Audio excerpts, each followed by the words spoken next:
This is Spirit Watcher 178 on a Thursday at 3:24 a.m. I wanted to address what I see coming in the future, in fact, our very near future, and I'm going to call it for what it is. Russia and the alliance with Russia right now are the sons of light in the end of days.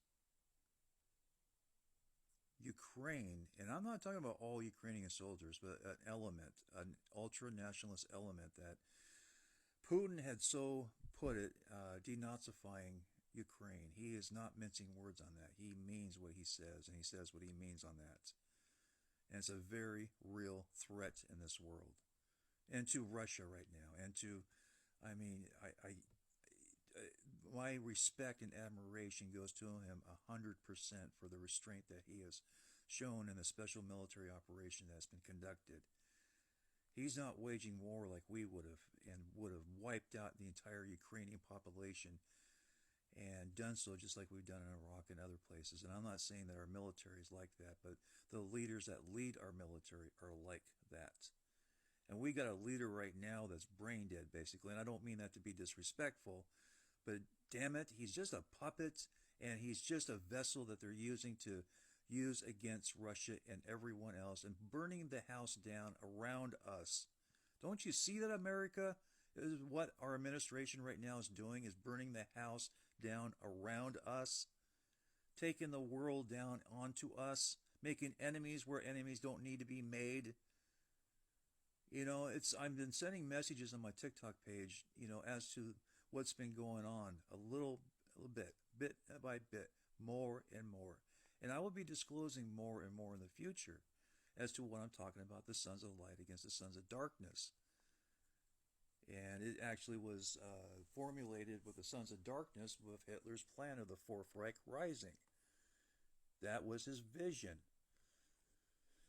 As so many of these elites in this ruling family, 13 ruling families, they do not passively await for revelation to happen, but they actively participate in order to make revelation happen.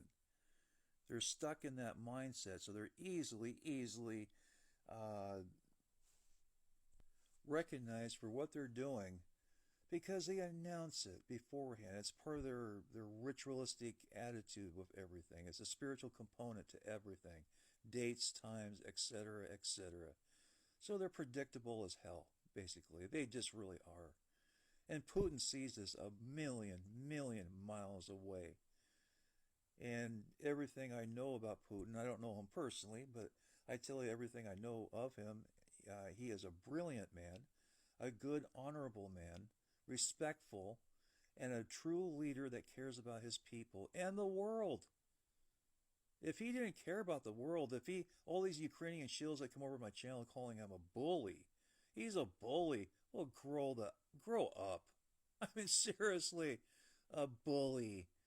I've never heard of grown-ups talking like that.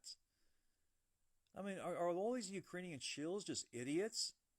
Because the lie is so thick, the bullshit is so thick that they can't sway from it. They don't smell their own bullshit anymore, so they have to, double down on stupid. Is that really what's going on?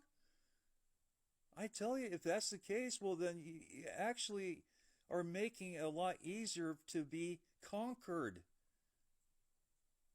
And the sad part is, it's not the Ukrainian citizens that are, the enemy here. And I would say a good majority, I'm not saying a lot of the military over there, because a lot of mercenaries over there, and God forbid our own government, our own military forces go over there and fight this fight for the Zelensky regime. And that's what it is. He's a wannabe Hitler. And so why don't you all wake up to that, Ukrainian shills? And he's an actor. He's an actor. And he's playing a role right now. And he's actually in over his head, to be honest with you. Way in over his head. Because the people that he surrounds him with, well, you know what would happen to him if he goes against the grain. And not just him, but everyone around him. Everyone that he holds near and dear to him. Because that's the type of people these are. And I am hoping and praying that this war comes to an end and peace is maintained by Putin. And Putin maintains his peace and keeps NATO out of Ukraine. Period. And Ukraine has no chance in hell, anyways, of ever getting in NATO. And NATO's been leading them along like a dog with a bone, basically, making the Ukrainian citizens and soldiers thinking they're going to be into a larger apparatus of a military organization like NATO, which they don't have a snowball chance in hell of ever getting into. Ever. Because NATO is using them as a proxy. And once they're done with Ukraine, it'll probably be somewhere else. And they'll just keep doing it because, face it, NATO's very existence relies on Russia being an enemy. That's why they were created, because Russia was a threat to them. Since the 1990s, since the fall of the Soviet Union, their threat was diminishing to where it's no longer there at this point.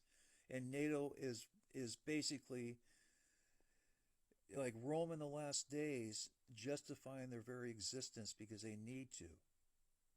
Because they're a military organization, not a country, but a military organization. Their only purpose is to make war. Their only survival is to make war. And that's what they're doing in Ukraine, using them as a proxy. And this is sad because so many Americans don't see this for the life of them. But there are many I know I'm connected with that do. And I'm seeing many, many others are waking up to this reality that we've been thrown into ever since the Biden administration took over. So please, please, look at the bigger picture here and start looking to the evidence I put out there and others I connect with on this page. Because there's overwhelming evidence that Ukraine is literally the Fourth Reich rising, or at least attempting to. And what's his name? Zelensky is really a wannabe Hitler, to be honest with you. But he's way, way in over his head. And he has to know that. I know he knows, and I got videos to prove that too. That he's not in charge, especially over the Azov battalion. There's so many videos that I've gotten that through Gonzalo Lira that shows that he cowers every time with the commanders in the Azov battalion. And the Azov battalion has made it very known that he goes against the grain. He's insignificant. He's irrelevant to them. And you know what that means. So I just wanted to throw that out. And so if any Ukrainian supporters want to come to my page, you are welcome to. Really, you are welcome. And I want that debate, that conversation to be started here. But don't come to me as a double downing on stupid and start throwing out ridiculous names and start being a troll. Be someone respectful with questions and concerns. That's it. I can respect your side as long as you respect my side of the situation. And I'm not picking sides in this conflict, but I am certainly an admire and respect Putin 100%. Because I know the full picture here, as so many others do. But because of the propaganda in our media, the ideological subversion that's been done to America for the last 30 years, well, we got what we got. Here we are. And hopefully I can wake a few up. Hopefully I can wake many of you up out there. And this madness needs to stop. It really needs to stop. Fueling this war, our government shamefully fueling this war with weapons and armaments, and NATO is organizing and doing this. Come on. Look at the real enemy here. It's not Russia. Russia is not our enemy. It's NATO. NATO and our own government, which I say it's not just our government, it's the Biden administration, the puppets of the oligarchs. Period. Thank you for listening to me. This has been Spirit Watcher 178. Take care, and God bless to everyone out there.